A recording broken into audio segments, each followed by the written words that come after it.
இரண்டாம் பாக பேச்சுவார்த்தை தொடர்ந்து நடைபெறும். இஸ்ரேலால் மீண்டும் போருக்கு வர முடியாது. ஹமாஸ் அமைப்பு திட்டவட்ட தகவல்.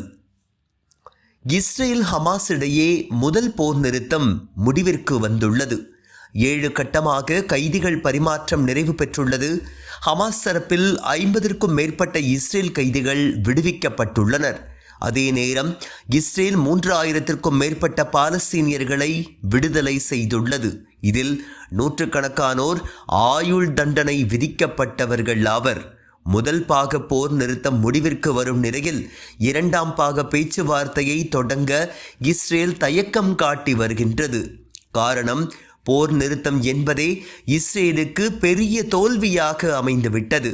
ஹமாஸ் என்ன நிபந்தனைகளை முன்வைத்ததோ அதனை ஏற்றுக்கொண்டுதான் இந்த கைதிகள் பரிமாற்றமே நடைபெறுகின்றது. எனவே இரண்டாம் பாக போர் நிறுத்தம் என்பது இஸ்ரேலின் தோல்வியை வெட்ட வெளிச்சமாக்கிவிடும் என்பதால் நெதன்யாகு முரண்டு பிடித்து வருகின்றார்.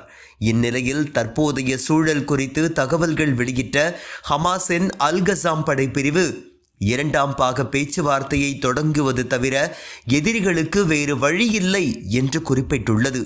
இனியும் பொய்க் காரணங்களை காட்டி காலம் தாழ்த்த முடியாது என அந்த அமைப்பு தெரிவித்துள்ளது. தற்போது காசாவில் 60க்கும் மேற்பட்ட இஸ்ரேல் கைதிகள் இருப்பதாக நம்பப்படுகின்றது. அதில் 10க்கும் மேற்பட்டோர் உயிருடனும் மற்றவர்கள் இஸ்ரேல் குண்டுவீச்சில் கொல்லப்பட்டும் அவர்களது உடல் ஹமாஸ் வசம் உள்ளதாகவும் நம்பப்படுகின்றது.